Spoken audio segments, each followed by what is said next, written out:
إن الله وملائكته يصلون على النبي يا أيها الذين آمنوا صلوا عليه وسلموا تسليما اللهم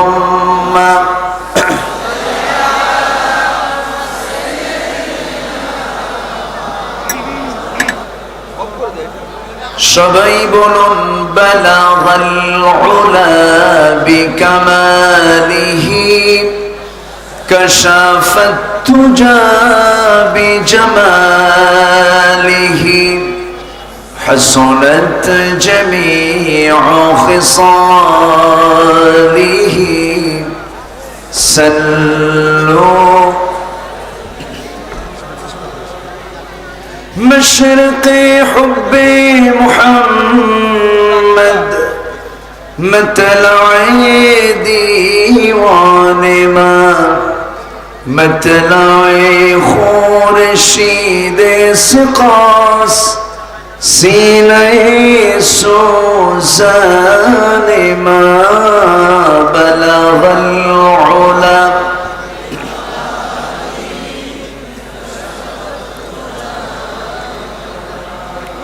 حسنت جميع خصاله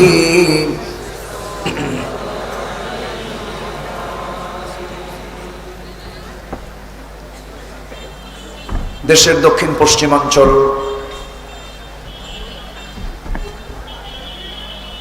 খুলনা অঞ্চলের সাতক্ষীরা জেলার সীমান্তবর্তী অঞ্চল ভোমরা সংলগ্ন ভারুখালী মাহফিল ইন্তেজামি কমিটি কর্তৃক আয়োজিত ভারুখালী মাদ্রাসা মাঠে অনুষ্ঠিত দুদিন ব্যাপী তাফসীরুল কোরআন মাহফিল 2020 আজকের এই মহৎ আয়োজনের সম্মানিত সুযোগ্য সভাপতি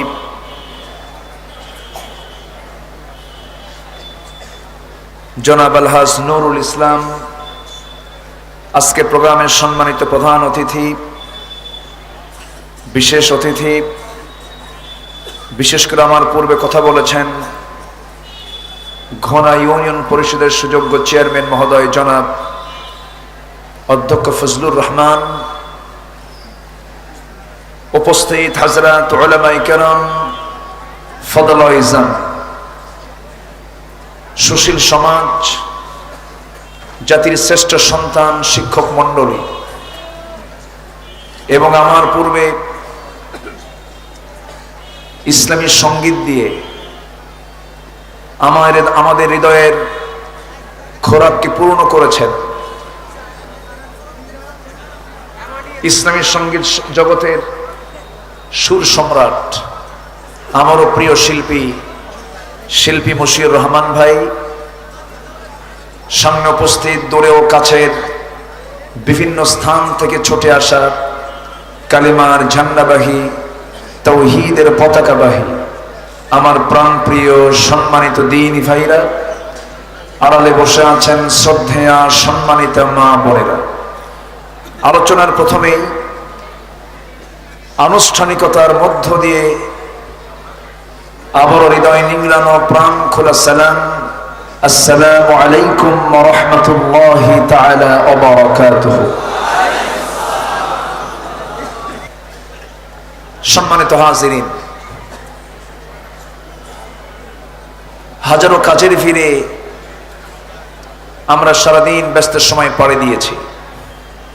ক্লান্ত শ্রান্ত দেহটাকে স্বস্তি দেওয়ার জন্য আমরা বিছানায় যাওয়াটাকে পছন্দ করিনি। এসেছি আমরা রূহের কিছু খোরাক নেবার জন্য জান্নাতের বাগানে। যিনি আমাকে আপনাকে এমন একটি বরকতপূর্ণ জায়গায় আসার বসার তৌফিক দিলেন, শুকর আদায় করছি। মুহাব্বাতান জোরালো কণ্ঠে বলে উঠছি আলহামদুলিল্লাহ।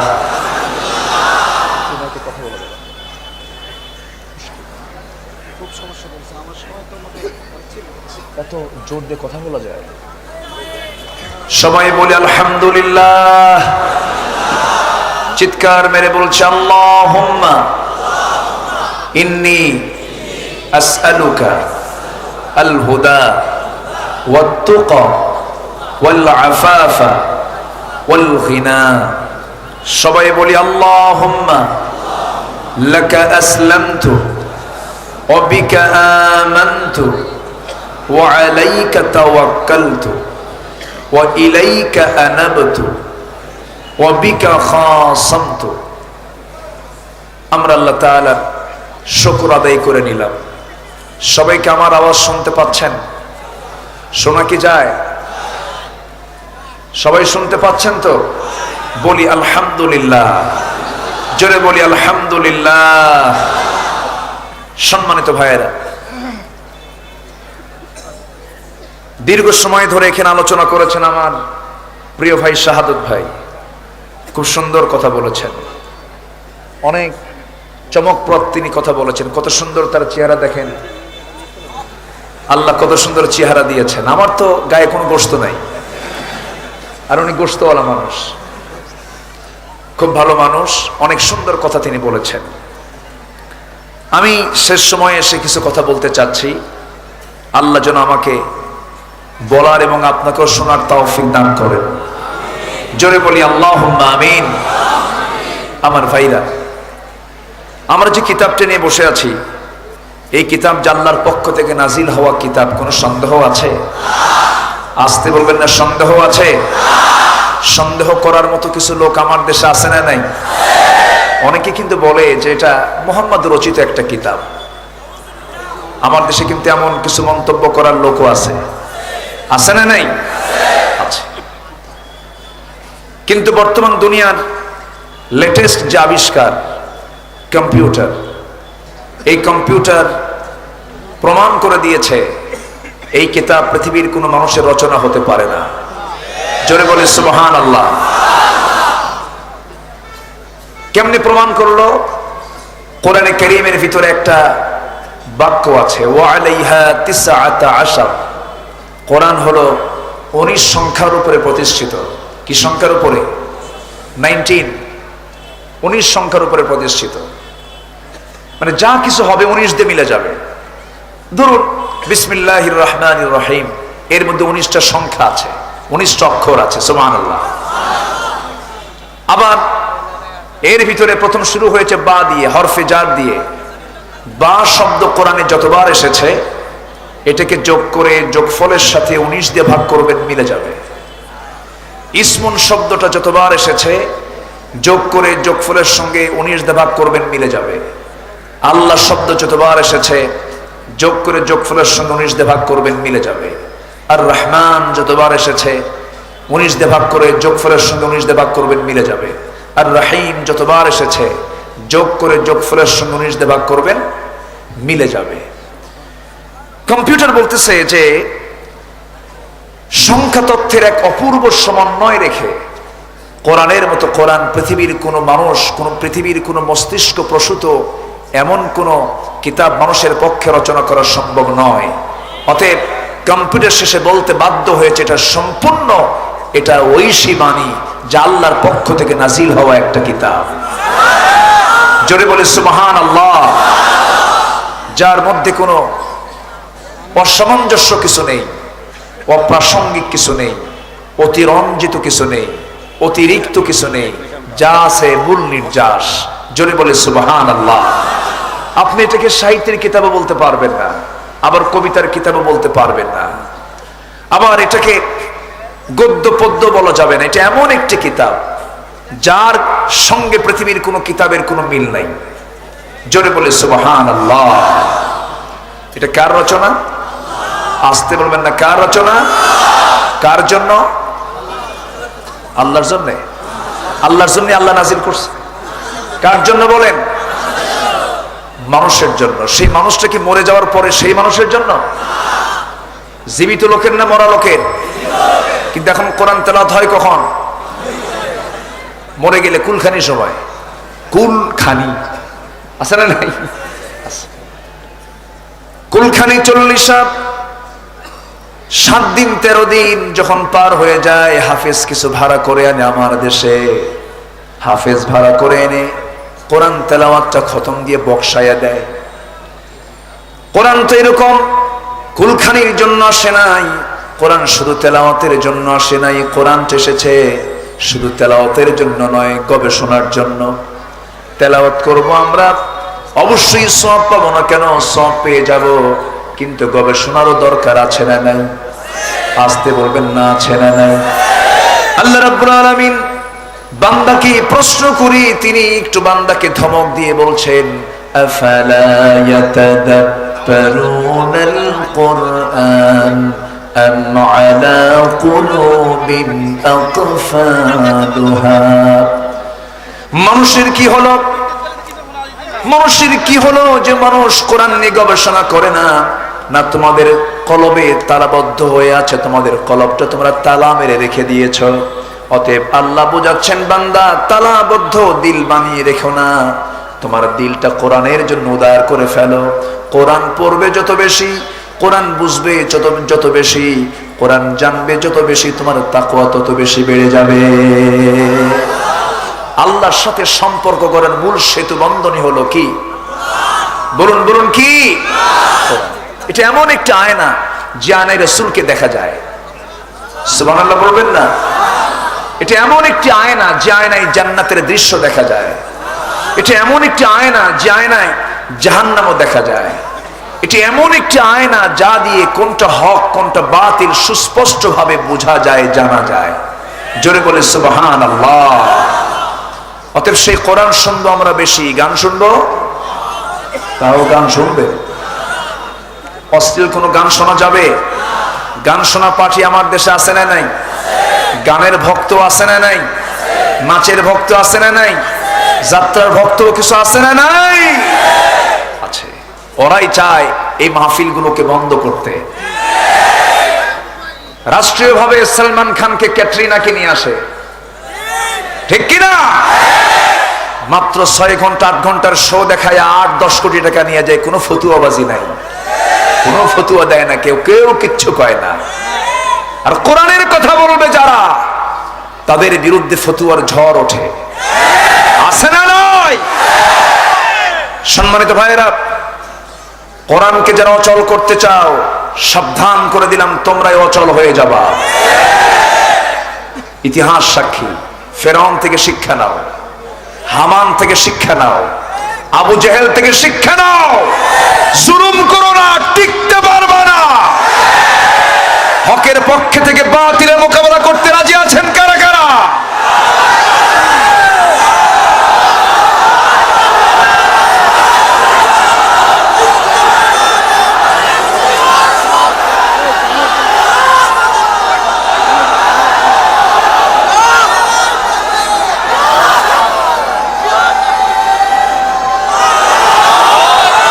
আল্লাহ তুমি সবার হাতকে কবুল করে নাও। জোরে বলি আমিন, আরো জোরে আমিন। বাঁচবো এক মুহূর্ত, হকের পক্ষে টিকে থেকে বাঁচতে চাই। বাতিলের কাছে মাথা নত করতে পারবো? আসতে করতে পারবো? আমার দিকে তাকান, কোন সাইড টক হবে না। এই যে কাম সারছে, সবাই যদি কথা বলেন, এটা কি বাজার না মাহফিল? কথা বলা যাবে? কথা বলেন কেন? সামনে থেকে কেউ কথা বলবেন না। যে যেখানে আছেন, বর্ষার যে হাল দেখতেছে আর দাঁড়িয়ে থাকে, গাছে উঠছে, গাছে উঠছে, গাছে উঠে দেখে। সম্মানিত ভাইয়েরা, আমার দিকে তাকান। কষ্ট করে আছি আমরা কোরআনের জন্য। কিসের জন্য বলেন? কোরআনের জন্য। বলি আলহামদুলিল্লাহ, জোরে বলি আলহামদুলিল্লাহ। আমি আপনাদেরকে বেশি কষ্ট দেব না, একটু সময় নিচ্ছি। একটু সময় দেবেন না আমাকে? সবাইকে সময় দিতে রাজি আছেন? জোরে বলি ইনশাআল্লাহ। এখানে আমরা বসে আছি, আমাদের মেহমানদারি কে করতেছেন? গুনাহ হচ্ছে না সওয়াব হচ্ছে? গুনাহ মাফ হচ্ছে না গুনাহ মাইনাস হচ্ছে? মাইনাস হয়ে যাচ্ছে। গুনাহ মাইনাস হচ্ছে, সওয়াব প্লাস হচ্ছে। এই শাহাদত ভাই কই যান? এত সুন্দর চেয়ারের লোক জায়েজ আছে? বসেন, বসে থাকেন। বলি আলহামদুলিল্লাহ। এই মঞ্চে যে আসবে তার ওঠা উঠি নাই, ঠিক কি না? মানুষ গাছের ডালে থাকে, বসার জায়গা পায় না, আর এখান থেকে চলে যাচ্ছে, কোনো যাওয়া যাওয়া নাই। জোরে বলে ইনশাআল্লাহ। মুশির ভাই আপনি ছুটি, আপনি অনেক লম্বা সফর দিয়ে এসেছেন। উনি আজকে তার সফর হচ্ছে 450 মাইল হবে। কোথায়? নেত্রকোনা। ওই কোনা থেকে আরেক কোনা। কোন জান কি আর থাকে? কাইত হয়ে পড়ছেন উনি, উনি পারতেছেন না। উনি বললেন ভাই আমি কিন্তু আগে কিন্তু বলে দিলাম, আমি কিন্তু মাফসাই চলে যাব। তো উনি ওনার সুবিধা মতো উনি চলে যাবেন। আমরা তার কণ্ঠের জন্য দোয়া করি। এই কণ্ঠ বেঁচে থাকার দরকার আছে না নাই? বেঁচে থাকতে হবে। একটা গান একটা মানুষের জীবনকে পরিবর্তন করে দেয়। একটা সুস্থ সংস্কৃতি একটা মানুষকে অনেক দূর পর্যন্ত পৌঁছে দেয়। বলি আলহামদুলিল্লাহ। আগামীকাল মুশির ভাই থাকবেন, উনি বলেছেন উনি থাকবেন। আজকে উনি একটু অসুস্থ, কালকে আরো ঝড় তুলবেন। জোরে বলি ইনশাআল্লাহ। আসুন আমরা একটু আলোচনার দিকে চলে যাচ্ছি। তাহলে কোরআন কার রচনা? আসতে বলবেন না, কার রচনা? এর কোনো দুর্বলতা আছে? আমাদের দুর্বলতা নাই? আমাদের দুর্বলতা নাই? এর কোনো দুর্বলতা আছে? আমাদের দুর্বলতা। দুর্বলতা কি? মানি না। কি করি না? মানি না। যদি আমরা পুরোপুরি মানতাম, যদি আমরা ফলো করতাম, যদি আমরা কোরআনটাকে নিজের ব্যক্তিগত জীবনে, সামাজিক জীবনে, রাজনৈতিক জীবনে, প্রত্যেকটা অঙ্গনে, অর্থনীতির চাকায়, রাজনীতির চাকায়, মিছিলে, মঞ্চে, মাইকে, প্রত্যেকটি জায়গায় যদি কোরআনকে চালু করে দিতাম, আজকে বেনামাজি নেতাদের কাছে নেতৃত্ব যেত না। ঠিক কিনা? আমাদের ব্যর্থতা আছে না নাই? ভাইরা, যে নেতার নেতৃত্ব আপনি মানেন, সেই নেতা যদি নামাজ না পড়ে, তিনি আপনার নেতা কেমন করে হবেন? তিনি আপনার নেতা কখনো হতে পারেন না। আপনার নেতা তো তিনি হবেন যিনি আপনাকে নামাজের জন্য তাকিদ দিবেন। তিনি তো আমাদের মূল লিডার, তিনি তো আমাদের মূল নেতা, যিনি কোন বান্দাকে, কোন আল্লাহর কোন গোলামকে দেখলে আগে নামাজের খবরটা নিতেন, ইমানের খবরটা নিতেন। সাহাবীরা যখন পরস্পর সাক্ষাৎ করতেন, সাক্ষাতের ভিতরে প্রথম সালাম বিনিময় হতো, এরপরেই বলা হতো তোমার ইমানের খবরটা কি। আমরা আগে নেব কিসের খবর বলেন? ইমানের খবর। ইমানের খবর নেওয়ার জন্য একটা সূরা আছে। সাহাবীরা যখন পরস্পরের সাক্ষাৎ করতেন, সেই সূরাটা পড়তেন আর বুঝায় দিতেন এই 4টা আমল তোমাকে আমাকে করতে হবে। সেই সূরাটা হলো কমন একটি সূরা, সবার জানা আছে। আমার বন্ধুগণ, সেই সূরাটার আমল করলে পরে বান্দার জন্য 8টা জান্নাত খোলা হয়ে যাবে। সেই সূরাটা হলো খুব সহজ সূরা। গোটা কোরআনে যে কথা বলা আছে, আল্লাহ রাব্বুল আলামিন সেই কথাগুলো তার মধ্যে নির্যাস করে বলে দিয়েছেন। আমার সঙ্গে সবাই ঠোঁট মিলিয়ে সবাই সুন্দর করে বলুন, ওয়াল আসরি ইন্নাল ইনসানা লাফি খুসরিন ইল্লাল্লাযীনা আমানু ওয়া আমিলুস সালিহাতি ওয়া তাওয়াসাউ বিল হক ওয়া তাওয়াসাউ বিস সাবর। কয়টা উপদেশ এখানে? কয়টা হুকুম এখানে? 4টা। এই আয়াত, এই সূরাটা পরস্পরের সাহাবীরা শোনায়া দিতেন। আমার বন্ধুগণ, আমরা তো সব খবর নেই, কিন্তু ইমানের খবরটা নেই না। আমার আপনার জন্য জীবনের সবচেয়ে বড় সম্পদটা কি বলেন? বলেন বলেন বলেন বলেন। সবচেয়ে বড় সম্পদ কি? ঈমান যার আছে তার সব আছে, ঈমান যার নাই তার সব নাই, কিচ্ছু নাই, তার সব চলে গেছে। আমার বন্ধুগণ, ব্যবহার ভালো লাভ হবে না, মিষ্টি হাসি লাভ হবে না, সুন্দর চেহারাও লাভ হবে না, দান সদকাও লাভ হবে না, মানুষের পরোপকারী কোনো লাভ হবে না, মানবতার পক্ষে কথা বলা কোনো লাভ হবে না যদি ঈমান না থাকে। আর ঈমানটা যদি থেকে যায়, এই যে গুণগান, যে গুণাবলীগুলো আছে, এই গুণাবলীগুলো তার জন্য প্লাস হয়ে যাবে। এই পৃথিবীতে বহু বান্দা যারা জাহান্নামে যাবে, কিন্তু তাদের ভালো ভালো গুণও ছিল। যেমন আমার নবীর সবচেয়ে কাছের মানুষ আবু তালেব, মুসলমান না কাফের? জন বলেন, মুসলমান না কাফের? একজন কাফের। আবু তালেব ছিলেন ভদ্র, শান্ত শিষ্ট। রসুলের জন্য তিনি উপকার করেছেন সারা জীবন। আমার নবীর জন্য তিনি জেল পর্যন্ত খেটেছেন। এত কষ্ট স্বীকার করলেন আবু তালেব, রসুলকে বিয়ে দিলেন, রসুলকে বিয়ে পড়ায়া দিলেন, বিয়ে করায়া দিলেন, ভাষা শিখায়া দিলেন, ব্যবসা বাণিজ্য শিখায়া দিলেন। নবীর নবুয়তের জিন্দেগীর পক্ষেও তিনি কাজ করলেন। রসুলকে কেউ মারতে আসে, সামনে বাধার প্রাচীর হয়ে দাঁড়িয়ে যান, অন্যের বিরুদ্ধে তিনি প্রতিবাদ করেন। এত কিছু করার পরেও এই সমস্ত কাজ তার কোনো কাজে লাগলো না, কারণ তার মধ্যে কি নাই? আসতে বলবেন না, কি নাই? ঈমান নাই। সবার আগে ঈমানটা কি? ঈমান হলো অস্তিত্ব। ঈমানটাকে আগে টিকিয়ে রাখতে হবে। ঈমান জলাঞ্জলি দিয়ে কোনো কাজ করা যাবে না। আমরা আগে সিদ্ধান্ত নেব, চেহারা কোনো দিকে রাখবো না, আমাদের চেহারা ঘুরিয়ে নেব কার দিকে? আসতে বলবেন না, কার দিকে? আল্লাহর দিকে। কারণ আমাকে পাঠিয়েছেন কে? আবার ফিরে যাব কার কাছে? জন্ম দিয়েছেন কে? মৃত্যু দিবেন কে? আবার জিন্দা করবেন কে? আবার বিচার করবেন কে? আবার জান্নাত দিবেন কে? আবার জাহান্নাম যদি দিয়ে দেন সেটাও দিবেন কে? জাহান্নাম যাওয়ার ক্ষেত্রে দোষটা কার? অনেকে আল্লাহর কয়, জাহান্নামে যাবে আল্লাহর দোষে। আমার ভাইয়েরা, একটু কান লাগাতে হবে। হাজার হাজার মানুষ এসেছেন, এত বড় মাহফিল কোন ব্যক্তি নিয়ন্ত্রণ করতে পারবে না। প্রত্যেককেই দায়িত্বশীল ভূমিকা পালন করতে হবে। এক একজন দায়িত্বশীল মনে করি, যে যেখানে আছি আমরা ধৈর্য ধরি, কোরআনের জন্য আমরা দায়িত্ব পালন করব। এই মাহফিল আমার আপনার জন্য জান্নাতের ওসিলাও হতে পারে। আমার বন্ধুগণ, সবচেয়ে বড় বিষয় হলো ঈমান। কিন্তু ঈমানটা কখন হাইজাক হয়ে যায় নিজেরও টের পাই না। ঈমানটা কখন আমার কাছ থেকে ছিনতাই করে নিয়ে যায় আমরা টের পাই না। কারণ মানুষের কিছু স্বভাব রয়েছে, যে স্বভাবগুলো নিন্দনীয়। সূরাতুল মাআরিজ থেকে আমি তেলাওয়াত করেছি, সূরাতুল মাআরিজ। সূরাতুল, সবাই বলেন তো, সূরাতুল মাআরিজ। এই সূরার উপরে খুব আলোচনা কম হয়। সূরার নামই তো একটা কঠিন সূরা। আল মাআরিজ মানে হলো উদ্ধারণের সোপান সমূহ, ঊর্ধ্ব আরোহণের সোপান সমূহের যিনি অধিকারী, যুল মাআরিজ। এই অধিকারীকে ঊর্ধ্ব আরোহণ করার একমাত্র যোগ্যতা কার? এই মহাকাশ কেউ কি ডিঙ্গেতে পারবে? কখনো পারবে না।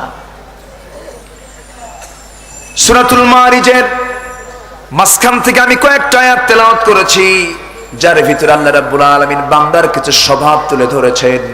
তবে এই সমস্ত স্বভাবগুলো ভালো স্বভাব নয়। তবে এই সমস্ত স্বভাবগুলো তাদের মধ্যে থাকে না যাদের মধ্যে 9টা গুণ আছে। কয়টা গুণ? একটাও কি বলেছি নাকি?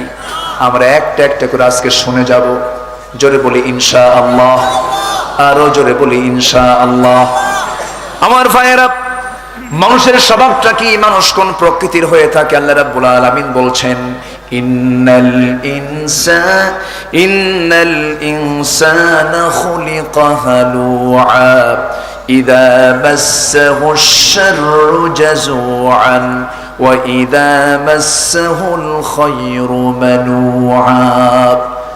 নিঃসন্দেহে মানুষকে সৃষ্টি করা হয়েছে ছোট মন করে। মানুষের মনটা বড় না ছোট? প্রথম চান্সে ছোট। মানুষের মনটা ছোট না হলে জমির আইল নিয়ে ঠেলাঠেলি আছে না নাই? মনে এই এলাকায় কোনো আইল নিয়ে ঠেলাঠেলি নাই? আছে নাকি? রাস্তা দিতে চায় না। রাস্তা কি বন্ধ করার জন্য শেষ পর্যন্ত লাঠালাঠি শুরু হয়, ঘুষাঘুষি শুরু হয়, মার্ডার পর্যন্ত হয়ে যায়। এটা কি প্রমাণ করে মানুষের মন কি ছোট না বড়? ছোট। মনটাকে ছোট করা যাবে না। মনটাকে আকাশের মতো উদার বানাতে হবে। মনটাকে প্রতিশোধের মন বানানো যাবে না। মনটাকে ক্ষমার মন বানায় নিতে হবে।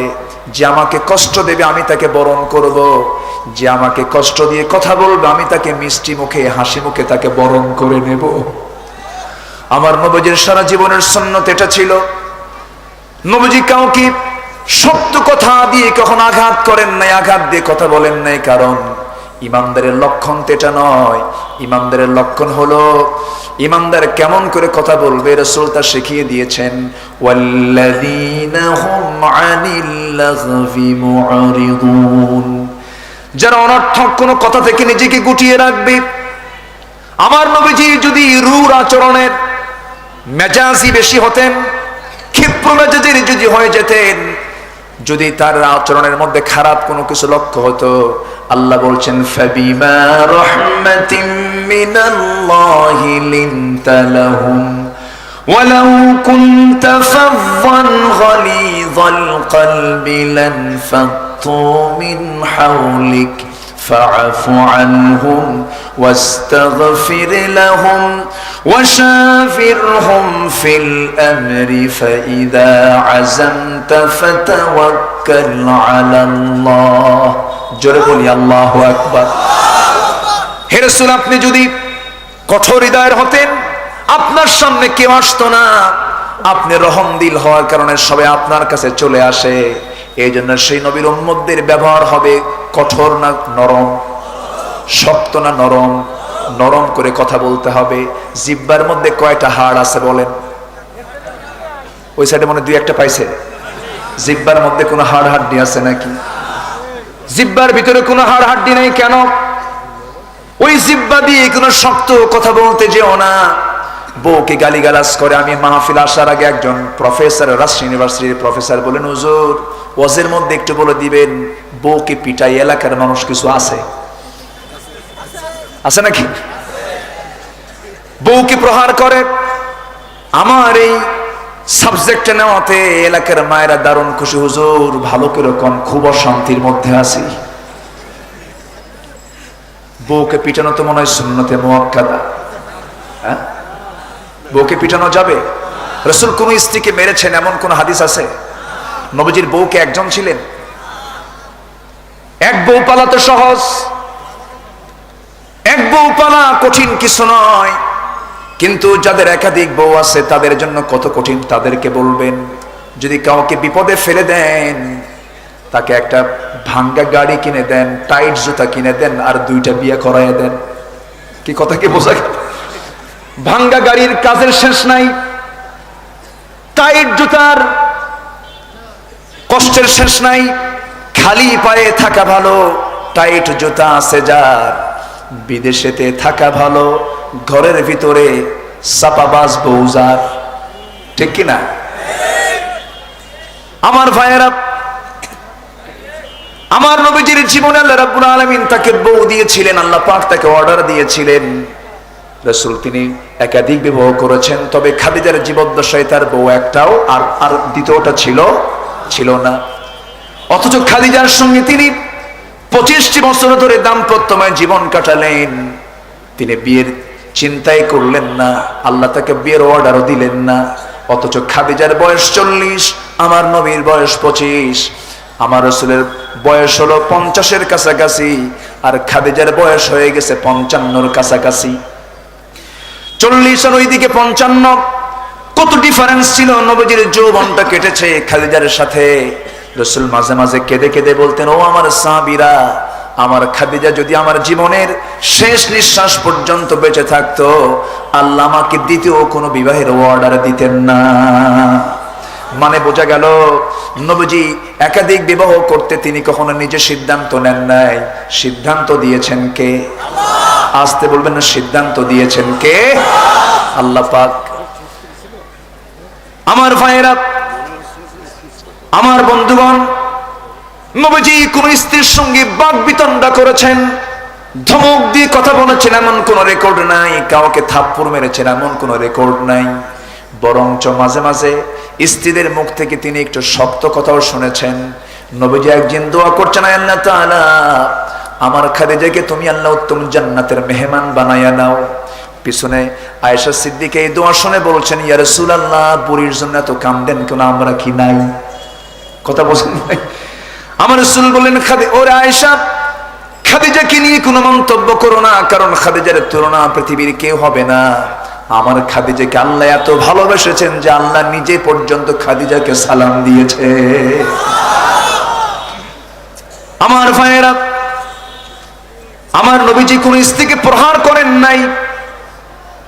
আমার নবীর সামনে হঠাৎ করে 4 জন স্ত্রী একদিন এসে দাঁড়িয়ে বলছেন, ইয়া রাসূলুল্লাহ, আমাদের 4 জনের মধ্যে একটা গন্ডগোল হয়েছে। কেন?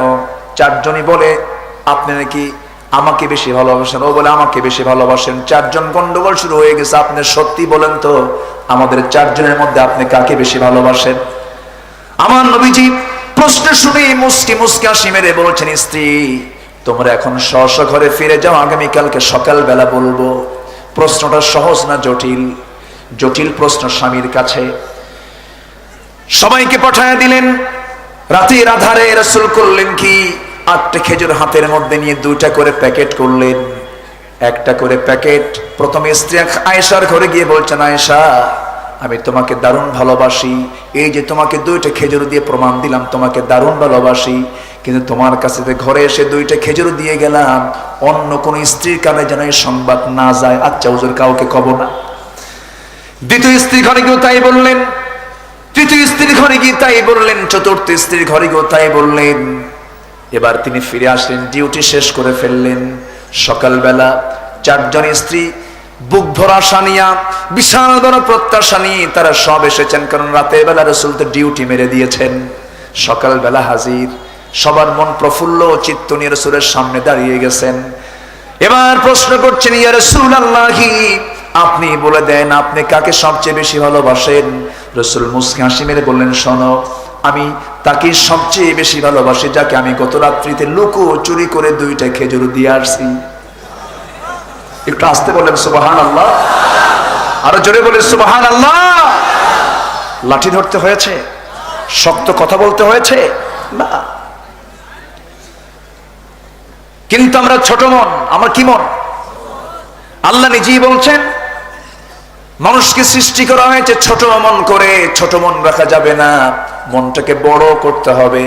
3টা স্বভাব তুলে ধরছেন, তবে 3টা স্বভাব, 9টা গুণ যাদের মধ্যে থাকবে তাদের মধ্যে 3টা স্বভাব থাকবে না। এই 3টা স্বভাবের 1 নাম্বার বললাম, আমরা ছোট মনের। কি মনের? ছোট মনের। একজন জনপ্রিয় হয়ে উঠতেছে, কোরআনের কথা বলেন, লক্ষ লক্ষ মানুষ হাজির হয়ে যান। আরেকজন সহ্য করতে না পেরে বলে, বৃষ্টি না হলে দেখায় দিতাম জনপ্রিয়তা কাকে বলে। আছে না নাই? এটা বড় মন না ছোট মন? ছোট মন। এই এত বলতে হয় না। আমার ভাইয়েরা, মনটাকে উদার করতে হবে। একটা ফুল বাগানের আর একটা বড় ফুল কামনা করবে, ফুল কখনো ফুল ছাড়া অন্য কিছু কামনা করবে না। আমার ভাইয়েরা, একজন ভাইয়ের উন্নতি হবে, দেখবেন সমাজে কিছু কিছু গ্রামের মধ্যে কিছু কিছু আছে, একজন লোকের উন্নতি হয় আর এ জ্বলে পুড়ে ছারখার হয়। আছে না নাই? বড় মন না ছোট মন? এগুলো আলোচনা কি করার দরকার আছে? আছে না? সব তো আমাদের মনেরই সমস্যা। সমস্যা তো আমাদের মনের ভিতরে, প্রবলেম তো এই জায়গায়।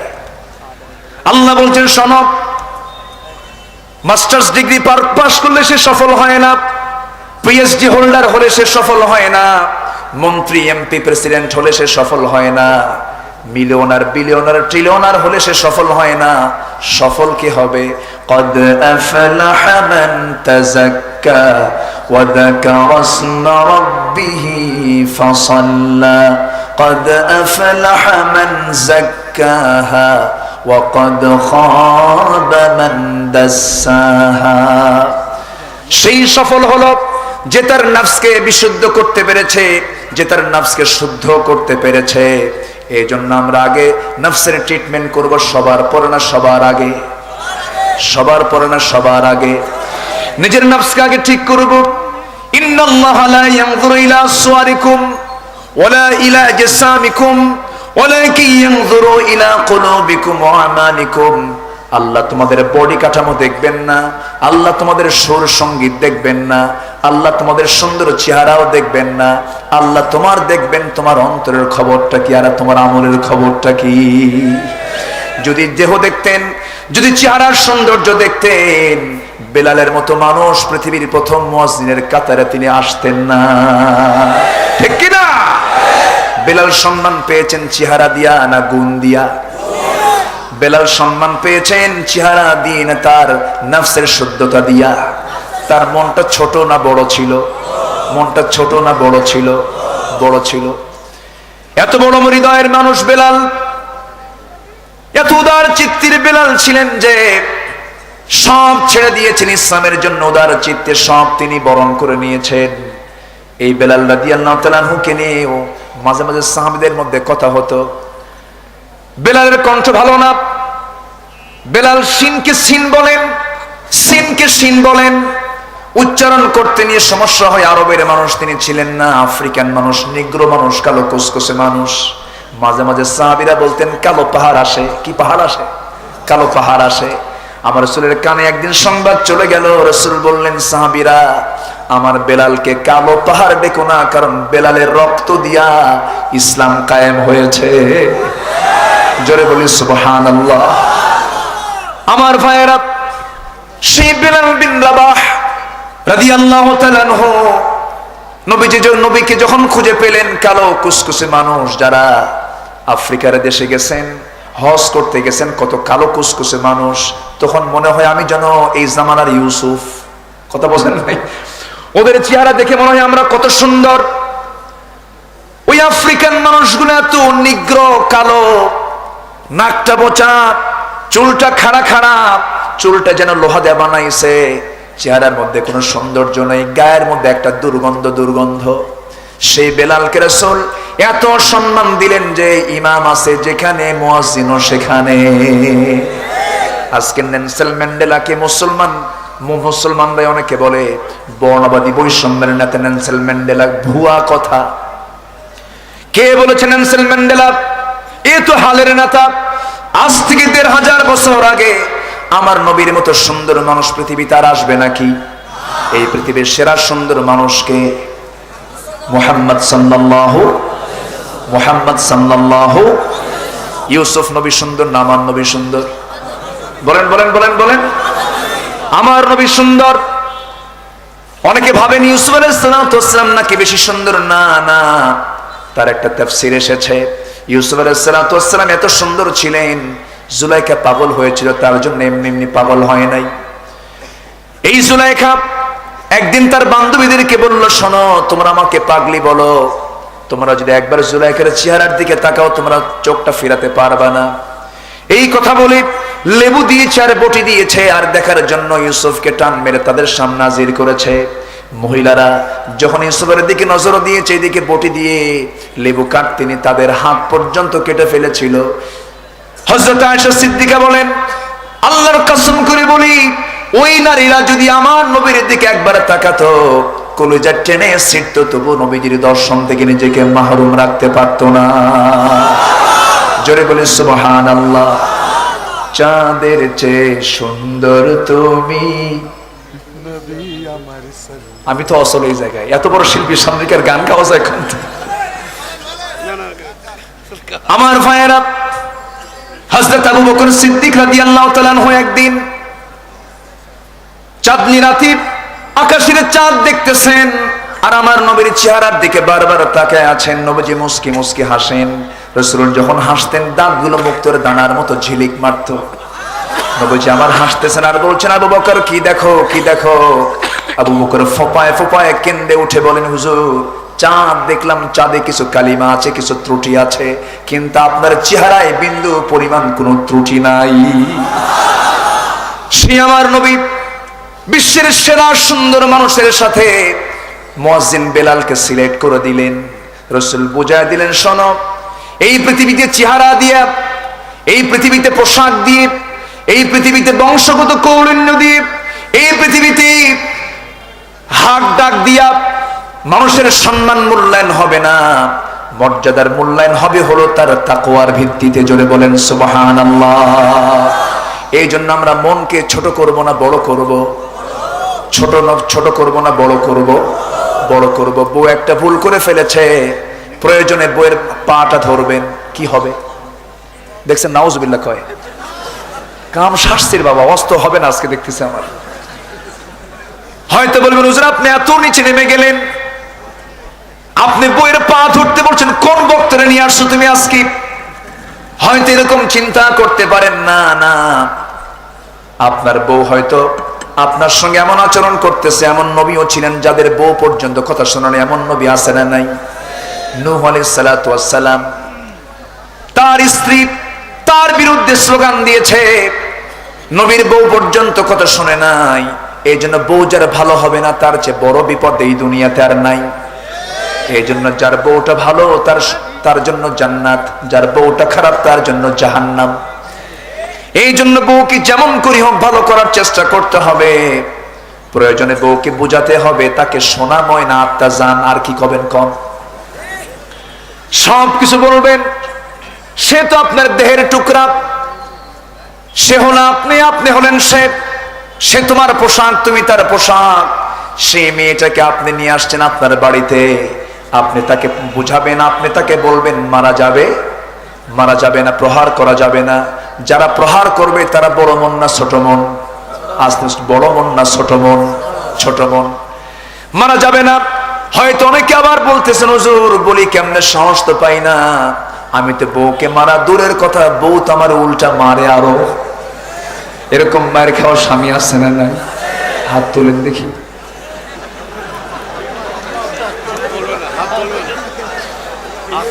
হাত তুলছে দুই একজন, দেখেন তো হাত তুলছে। এমন দাজ্জাল মার্কা বউ আছে না নাই? আসতে বলবেন না, আছে না নাই? এতক্ষণ তো বললাম তাদের পক্ষে, এখন মেয়েদেরও কিছু দোষ আছে না নাই? আচ্ছা আমার মায়েরা, একটু কান লাগিয়ে লাগিয়ে শুনুন। আল্লাহ তো আমাদের মুখ থেকে সেই কথাগুলো বের করে দেন যে কথাগুলো সমাজের জন্য প্রয়োজন। আমার মুখ থেকে কথাগুলো বের করে দিচ্ছেন কে? আল্লাহর কসম করে বলি, আমি যা এখন এই মুহূর্তে যে কথাটা বললাম, আমি চিন্তাই করি না আমার মুখ থেকে আল্লাহ এই কথাটা বের করে দিবেন। এরকমও কিন্তু আছে বহু পরিবার, বউ স্বামীকে সকাল সন্ধ্যা পিটায়, আছে না নাই? এরকম জুলুমও আছে। হ্যাঁ না, আমি হাত তুলতে বলবো না ভাই।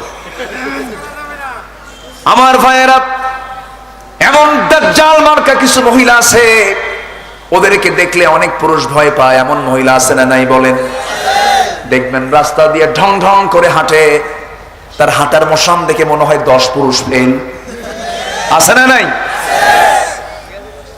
পেন্সিলের মতো জুতা এক জোড়া বানায়, হাই হিল পরে, কেমনে যে হাঁটে আল্লাহ জানে, কি অভিজ্ঞতা, কি প্র্যাকটিস।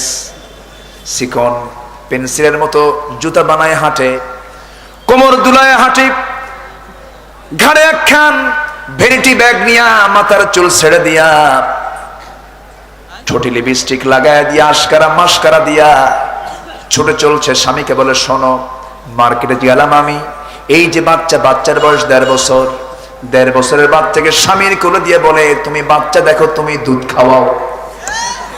এরকম কিছু মহিলা আছে না নাই? আছে। স্বামীকে দুধ খাওয়ানোর দায়িত্ব দিয়া বউ ছুটে চলছে মার্কেটের দিকে ঢং ঢং করে। স্বামী বলে আমার বউ তুমি বাচ্চাটা নিয়ে যাও না কেন? বাচ্চা মার্কেটের প্রচুর চাপ, বাচ্চা মরে যাবে, বাচ্চা চাপে মরে যাবে, আর ওকে কেউ চাপাচাপি করবে না, ও হবে কোলবালুস। ঠিক কিনা? রমজান মাসে কি চিত্র মার্কেট গুলো দেখা যায়, মনে হয় না মুসলিম দেশ। বড় মন না ছোট মন? আজ বড় মন না ছোট মন? ছোট মন এগুলো। তোমার স্বামীকে তুমি পাঠায় দাও,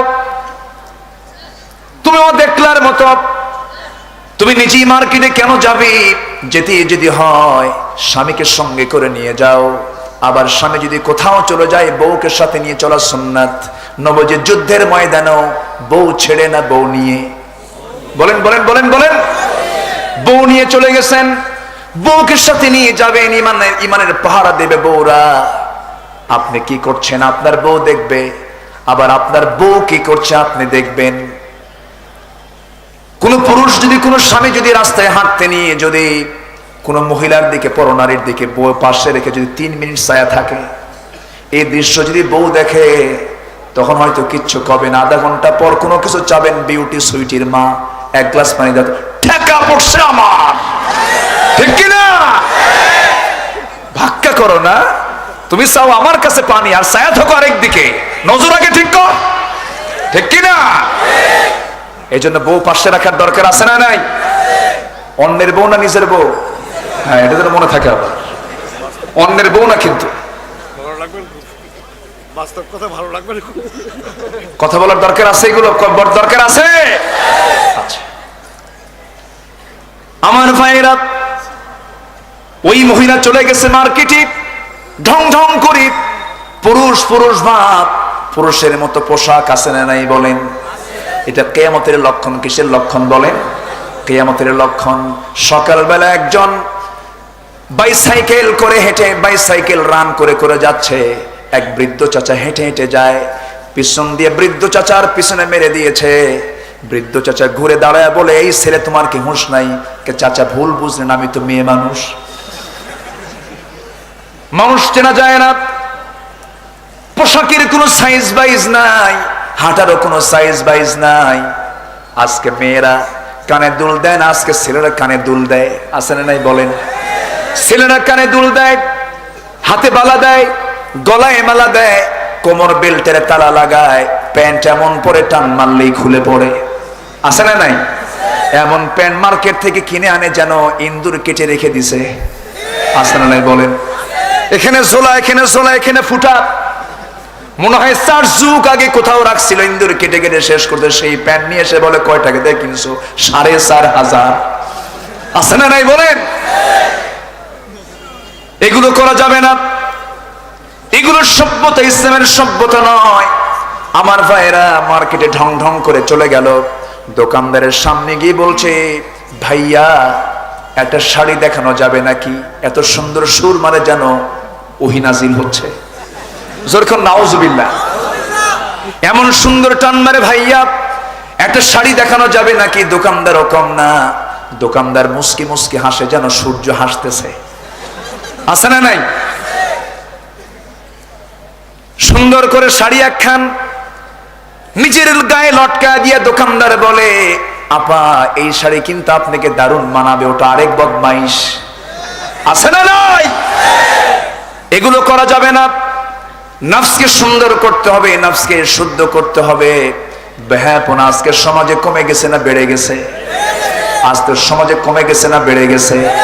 আবার ছেলেরাও কিন্তু কম দুষ্ট নয়, স্বামী অনেক দুষ্ট আছে, বউকে বোরকা পড়তে দেয় না, আছে এরকম স্বামী, আছে না? এরকম স্বামী আছে না নয়?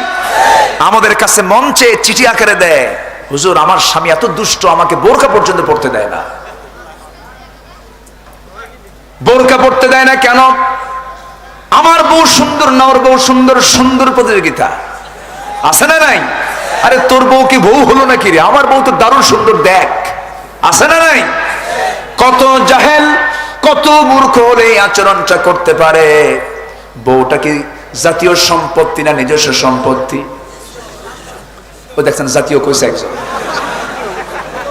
বউকে জাতীয়, বউকে জাতীয় সম্পত্তি? বউ তো কখনো জাতীয় সম্পত্তি হতে পারে না। আদ-দুনিয়া কুল্লুহা মাতাউন ওয়া খায়রু মাতাউদ দুনিয়া আল মারআতু সালিহা।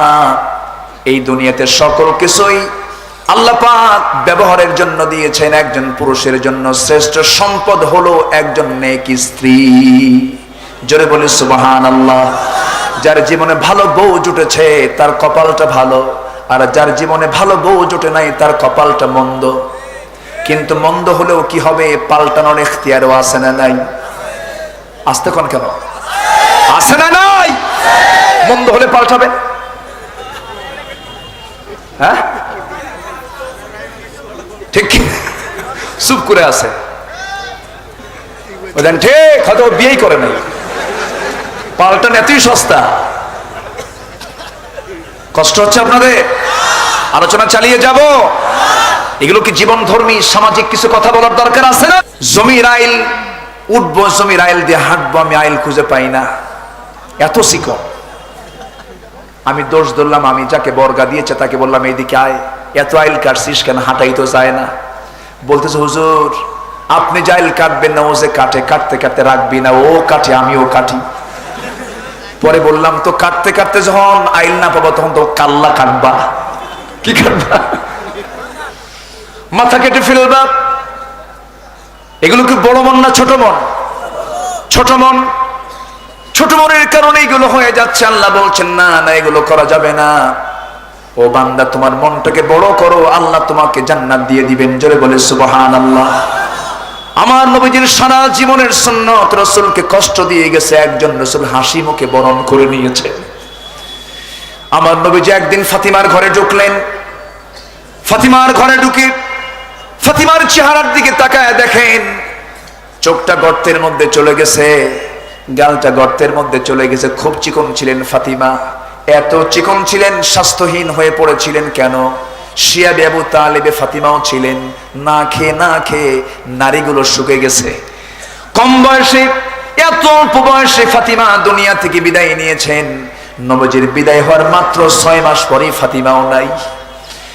সেই ফাতিমার বয়স খুবই কম ছিল। সেই ফাতিমা রাদিয়াল্লাহু তাআলা একদিন ঘরের মধ্যে বসা, আমার নবীজি তাকে দেখার জন্য গেলেন। দেখার জন্য গিয়ে দেখেন তার চেহারার দিকে তাকানো যায় না। রাসূল বলছেন মা রে তুমি কেমন আছো? মেয়ে বলছে বাবা তোমার কলেজার টুকরা আমি আজকে 3 দিন যাবত পেটে কোনো খাবার দেয় না, খাবার নাই। আমার নবীজি বললেন ফাতিমা আলাইকি বিসসিবরি ইয়া বিনতি, হে আমার কলেজার টুকরা মেয়ে তোমাকে ধৈর্যের পরিচয় দিতে হবে। তোমার পিতা যেতে সামনে দাঁড়ানো আছে, তোমার পিতা আজকে 1 দিন নয় 2 দিন নয় 3 দিন নয় 4 দিন যাবত না খাওয়া। তোমাকে ধৈর্যের পরিচয় দিতে হবে মা। মনটাকে ছটফট করা যাবে না, মনটাকে বড় করতে হবে, ছোট হৃদয় করা যাবে না। তুমি ধৈর্যের পরিচয় দিয়ে দাও। ফাতিমা রাদিয়াল্লাহু তাআলা আনহা চুপ মেরে দাঁড়ায় আছেন। রাসূল বলছেন আমার মেয়ে ফাতিমা রে আমার হোসেন কই? হোসেনও নাকি না খেয়ে, হোসেনকে না খেয়ে আছেন। হ্যাঁ হোসেনও না খাওয়া। নবীজি সহ্য করতে পারলেন না, কাজের সন্ধানে বের হলেন। দুনিয়াতে কোনো কাজ ছোট বড় নাই, সমস্ত কাজের মধ্যে বরকত কে দিয়েছে? আসতে বলবেন না, কাজ বরকত কে দিয়েছেন? রিকশা চালাও, ভ্যান চালাও, জমিতে খাটো, যেই শ্রম বান্দা দেবে, যেই শ্রমের ভিতরে ঘাম আছে সেই ঘামের ভিতরে বরকত বেশি আছে। জোরে বলে সুবহানাল্লাহ। কিন্তু আজকে কামাই বেশি হলো কলমের খোঁচা দিয়ে দুর্নীতি। আসতে কোন কেন? আছে না নাই? আছে। কলমের খোঁচা দিয়া রাতকে দিন করা হচ্ছে, দিনকে রাত করা হচ্ছে। কাকে বলবেন আপনি? বলারও তো শোনারও তো লোক নাই। আপনি কাকে বলবেন? আপনি কাকে পরামর্শ দিবেন? একটা উদাহরণ মনে পড়লো। এক ছেলে আম চুরি করার জন্য আম গাছে উঠছে। আম গাছের আগায়, আম গাছের কাণ্ডে বসে আছে। আম বাগানের মালিক এসে বলে এই ছেলে তোমার তো সাহস কম না, আমার গাছে উঠে আম চুরি করো। আম চুরি করো? তুমি কার ছেলে? তোমার বাবার কাছে আমি বিচার দেবো, থামো। ছেলেটা কুটকুট করে হাসে, মুসকে মুসকে হাসে। তুমি তো বেয়াদব কম না, হাসো কেন? তোমার বাবা কই? তোমার বাবা কে? আমার বাবাকে আপনি খুঁজতেছেন, আমার বাবার নাম জানবেন? দেখে নেন, আমার বাবা আমার মাথার উপরে গাছের ডালে সালা নিয়ে বসে আছে। কি কথা কি বোঝা যায়? কথা কি বোঝা যায়? আপনি দুর্নীতির বিরুদ্ধে কাকে বলবেন? কাকে শোনাবেন আপনি? দুর্নীতির মোহরা চলছে, ঠিক কিনা? আসতে বলবেন না, জোরে বলেন ঠিক কিনা? বড় মন না ছোট মন? বড় মন না ছোট মন? ছোট মন। আমার ভাইয়েরা, আমার নবীজি বললেন ও ফাতিমা আমার কলিজার টুকরা হোসেন না খেয়ে আছে, আমি একটু বের হলাম। বের হলেন তিনি, বের হয়ে কাজের সন্ধানে বের হলেন। সেই কাজটা কি পেলেন? একটা কূপ থেকে পানি তুলতে হবে। একটি ইহুদির বাড়িতে তিনি চাকরিটা নিলেন। 1 বালতি পানি তুললে পরে 1টা করে খেজুর দেওয়া হবে। 2টা বালতি পানি তুললে 2টা খেজুর দেওয়া হবে। 8টি বালতির পানি তুললেন। 9ম বালতির পানি তুলতে গিয়ে মাঝপথে দড়ি ছিঁড়ে বালতি পড়ে গেছে কূপের তলে। এই দৃশ্য দেখা মাত্র ইহুদি রাসূলকে চিনতে না পেরে, আজ করতে না পেরে হাতটা আগ বাড়ায়া নবীজির গাল যে একটা থাপ্পড় মেরে দিয়েছে। নবীজি থাপ্পড় খেয়ে মুখ থুবড়ে জমিনে পড়ে গেলেন। আমার নবীজি আস্তে করে দাঁড় হয়ে মুচকি হাসি মেরে বললেন ভাই আমি তো 8টা বালতির পানি তুলেছি, 8টা খেজুর আমাকে দিয়ে দাও, আমি এখান থেকে বিদায় হয়ে যাই। আমার নবীজি হাতের ভিতরে 8টা বালতির পানি যে তুলেছেন, 8টা খেজুর হাতের মধ্যে নিয়ে তিনি রওনা করলেন। এমন সময় যাওয়ার সময় নবীজি কূপের ধারে গিয়ে নবীজির হাতটা কূপের মধ্যে ঢুকায়া দিলেন। নবীজির মুজিজা প্রকাশ পেয়ে গেল। হাতের মধ্যে অনেক দূরের বালতি হাতের মধ্যে চলে আসলো। কূপের ধারে রাসূল সেই বালতি রেখে চলে আসলেন। নবীজি কোনো প্রতি উত্তর করলেন না। আমার নবীজির সারা জীবনের সুন্নাত ছিল, নবীজি কখনো প্রতিশোধ পরায়ণ ছিলেন না। কিন্তু আজকে আমার দেশে চলছে ক্ষমার নীতি না প্রতিশোধের নীতি? ক্ষমার নীতি না প্রতিশোধের নীতি? 50 বছর আগের কাহিনী, ঠিক কিনা? কথা কি বোঝা যায়? আমার ভাইরা টাটকা টাটকা খুন হয়, টাটকা টাটকা লাশ পড়ে থাকে, কেউ দেখার নেই, কেউ কিছু বলে না। 50 বছর আগের কাহিনী।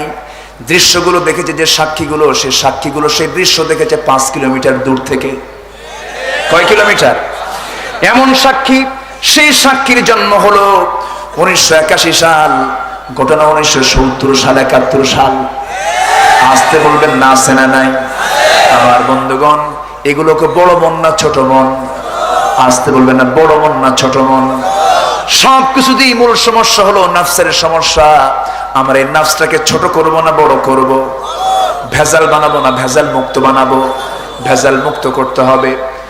আমার বন্ধুগণ, আজকের সমাজটা জুলুমে এসে গেছে। জুলুম হওয়ার মূল কারণ হলো আমরা নফসের গোলাম হয়ে গেছি। আমরা গোলাম হব কার? আসতে বলবেন না, গোলাম হয়ে যাব কার? নফসের গোলাম হব না আল্লাহর গোলাম হব? আল্লাহর গোলাম হব। আমার বন্ধুগণ, জুলুমের মাত্রা তীব্র থেকে তীব্রতর হয়ে যাচ্ছে। আজকের এই যে মাহফিল, আমি আলোচনা করতে বসেছি, হাজার হাজার মানুষ আপনারা এসেছেন, প্রায় 1.5 লক্ষ মুসলমান নরনারী আজকের মাহফিলে যে হাজিরা দিয়েছেন। এই চেয়ার তো আমাকে মানায় না, এই চেয়ার তো তাকেই মানায় যিনি হচ্ছেন কোরআনের জীবন্ত পাখি। আসতে বললেন না, জোরে বলেন ঠিক কি না? আবার তার পক্ষে কথা বললেও দোষ। বড় মন না ছোট মন? বড় মন না ছোট মন? মনটাকে উদার করতে হবে, মনটাকে বড় করতে হবে। আমরা তো জালিমের পক্ষে কথা বলবো না, আমরা মাজলুমের পক্ষে কথা বলবো, ঠিক কিনা বলেন? আমরা চোরের পক্ষে কথা বলবো না, আমরা বাড়িওয়ালার পক্ষে কথা বলবো। আমরা ধর্ষকের বিরুদ্ধে কথা বলবো না, আজকে আমরা ধর্ষিতার পক্ষে কথা বলবো, ঠিক কিনা বলেন? ধর্ষকের শাস্তি নিশ্চিত করতে হবে, চোরের শাস্তি নিশ্চিত করতে হবে। আমরা তাদের বিরুদ্ধে কথা বলবো, যারা জালিম তাদের পক্ষে কথা বলবো না। প্রয়োজনে ফাঁসির মঞ্চে যেতেও প্রস্তুত আছি। রাজি আছেন কারা কারা? হাত উঁচু করে দেখান মুসলমান।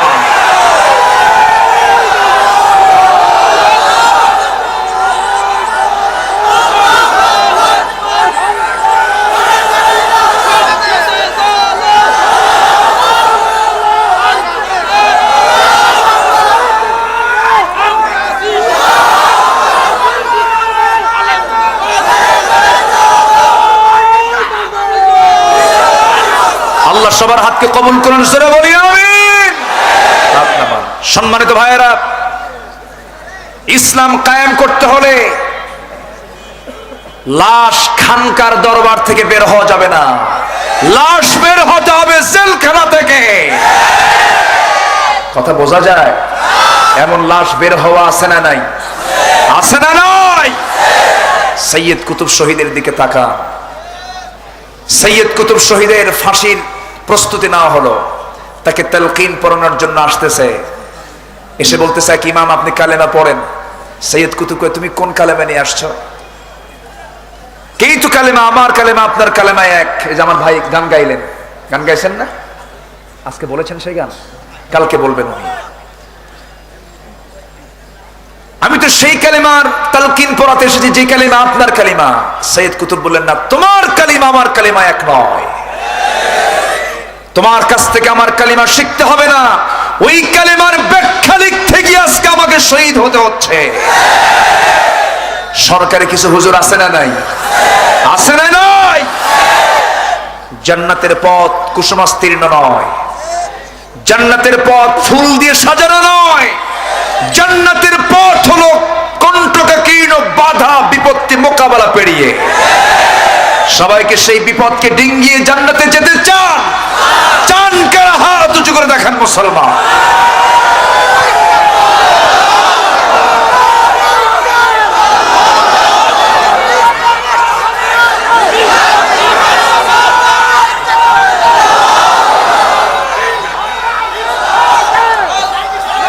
আল্লাহ সবার হাতকে কবুল করুন, জোরে বলি আমিন, আরো জোরে আমিন। আল্লাহর কসম করে বলি, আমি কোন দলীয় এজেন্ডা নিয়ে এখানে আসি নাই। আমি এসেছি আল্লাহর পক্ষ নিয়ে। কার পক্ষ নিয়ে? আমি এসেছি মানবতার পক্ষে কথা বলতে। আমি এসেছি জুলুমের বিরুদ্ধে কথা বলতে। আমি এসেছি জেনার বিরুদ্ধে কথা বলতে। আমি এসেছি খুনের বিরুদ্ধে কথা বলতে। আমার কথা নয়, কোরআনের কথা। কষ্ট হচ্ছে? দেখলাম তো বহু কিছু, সব দেখা শেষ। আমাদের এখন দেখা বাকি আছে কোরআনের দেশ। এই দেশ হবে কিসের? আরো জোরে বলেন, কিসের? এটাই তো অনেকের গা জ্বালা পোড়া করে, অনেকের সহ্য হয় না। যার কাছে কোরআন সহ্য হয় না, ওর জন্মে ভেজাল আছে, ঠিক কিনা? ওর জন্মে দোষ।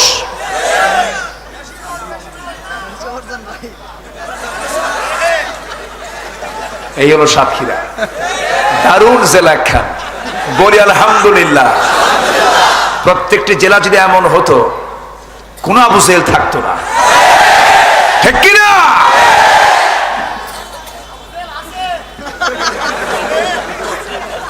খুবই সুন্দর। দেখেন, কথা বলার সুযোগ দিলে কথা সবাই কয়, খুব ভালো। বলি আলহামদুলিল্লাহ।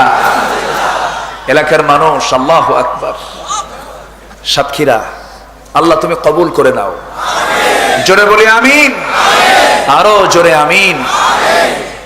সম্মানিত বন্ধুগণ, তাহলে আমাদের মনটাকে আমরা ছোট করব না বড় করব? আমার নবীজি একদিন কাবা শরীফের সামনে দাঁড়ায় আছেন, কাবার দরজার দিকে তাকায় আছেন রাসূল। কাবার দরজার দিকে তাকায় দেখেন, থামুন, আপনি কথা বললে আমি কেমনে কথা বলবো? একটু দেখেন, কষ্ট করে দেখেন, শোনেন, কষ্ট করে শোনেন। সম্মানিত ভাইয়েরা, কাবার দিকে তিনি তাকায় আছেন, দরজার দিকে। দরজায় তালা মারা। কি মারা? তালা মারা। চাবি কি নবীর হাতে? তখন মক্কা কে চালায়? মক্কা চালায় কে? আবু জেহেল হলো মক্কার সিটি মেয়র, মক্কার নগর প্রধান, নগর পিতা আবু জেহেল বিনা ভোটে।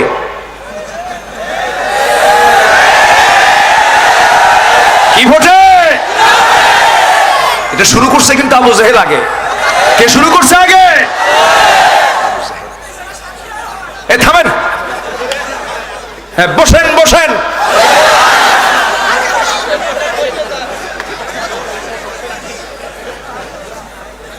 সর্বাঙ্গে ব্যথা, ওষুধ দেব কোথা?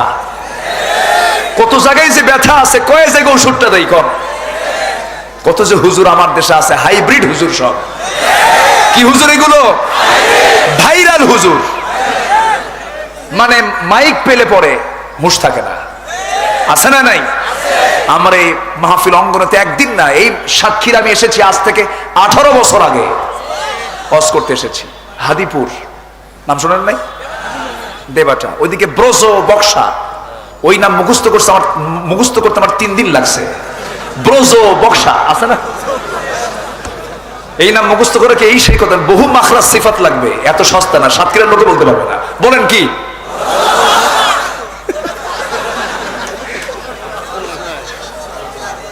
খুব ভালো। সম্মানিত ভাইয়েরা, আবার কম আসি নাই, ওই যে নওবিকি, ওইদিকে গাবুরা আছে না নাই? আছে। চষে চষে বেরিয়েছি গোটা দেশ। যে সময় এইরকম ইউটিউব, কোন ক্যামেরা কিচ্ছু ছিল না, কথা বলেছি আমরা। আর আজকে কিছু ইউটিউব আসছে, আর কিছু হাইব্রিড হুজুর বের হইছে, ভাইরাল হুজুর আছে না নাই?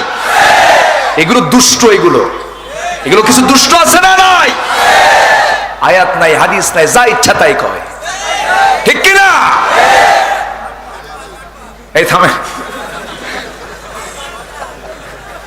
কি যে এক জাতীয় গালি হলো, 60-এর পিছনে ওই শব্দ। গেঞ্জির পিছনে ওই শব্দ, আল্লাহ তুমি এই বিপদ থেকে জাতিকে বাঁচাও। জোরে বলি আমিন। মানুষের মুখ থেকে অনেক সময় তো মুখ ফসলেও যায়, আমরা মাফ করে দিই, আমরা মাফ করে দিই। আল্লাহ তুমি মাফ করে দাও। জোরে বলি আমিন। আরো জোরে আমিন, আরো জোরে আমিন।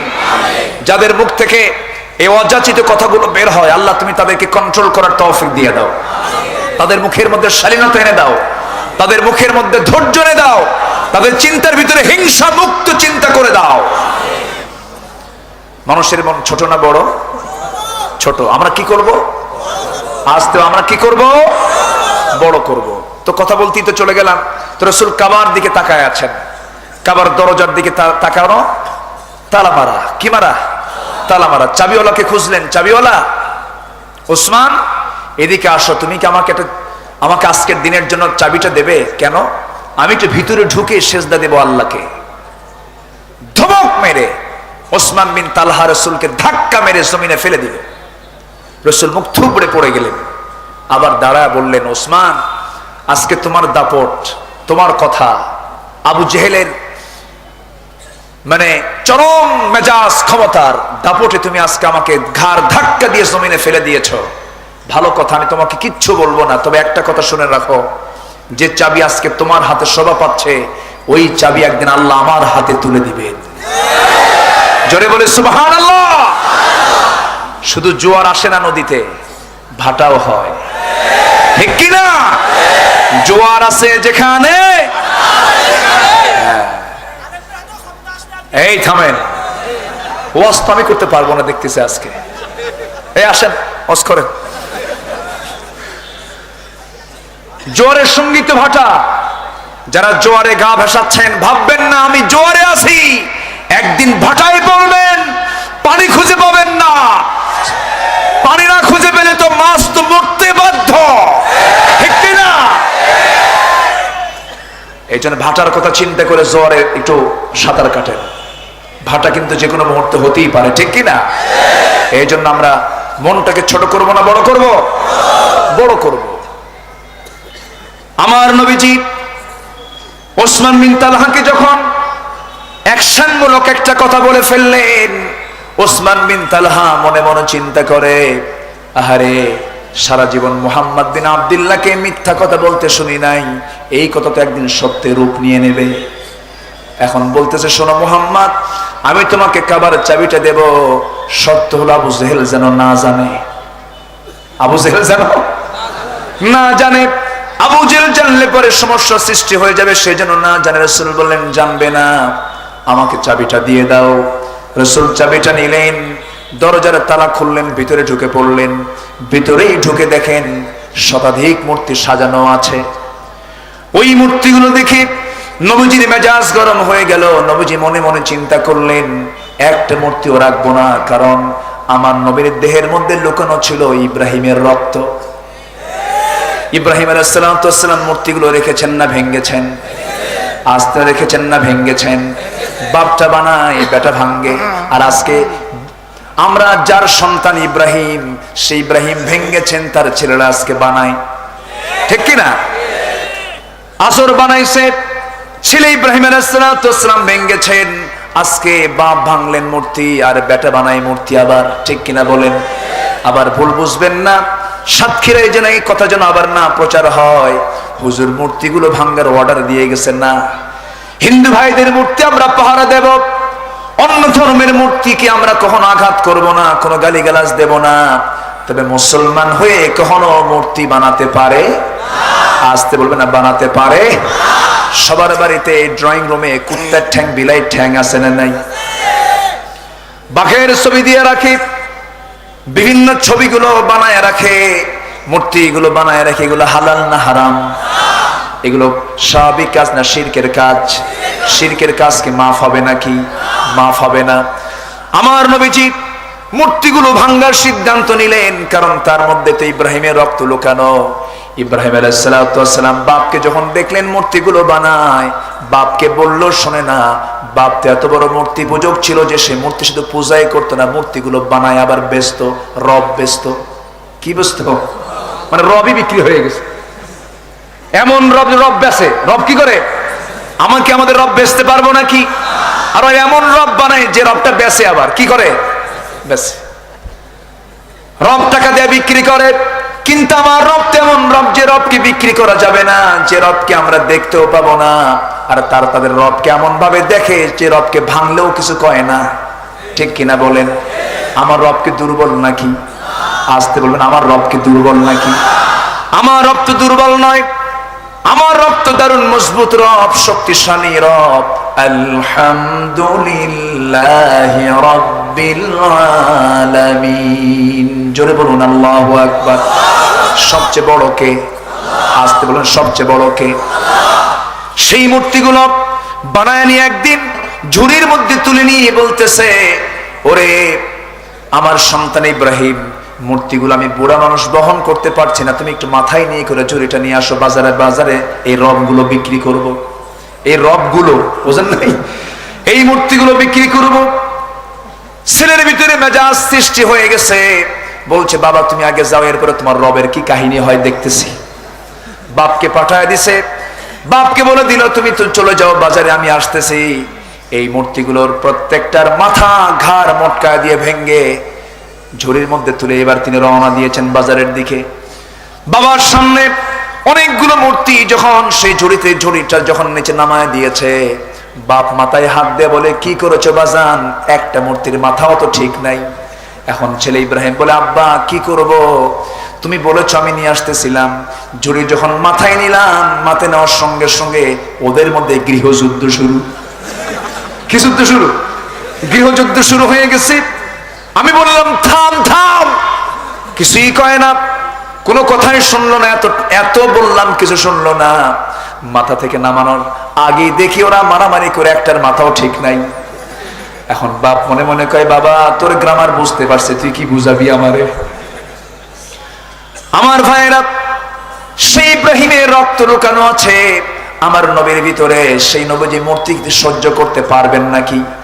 মূর্তি সহ্য করতে পারবেন না, তবু আল্লাহর ঘরের মধ্যে ঢুকেছে। আবার তাও আবার আল্লাহর ঘরের ভিতরে আমার নবীজির জ্বলনা ভেঙ্গে চুরমার করে ফেলবেন। কিন্তু সেই সময় প্রশাসনটা নবীর হাতে না, আবু জেহেলের হাতে।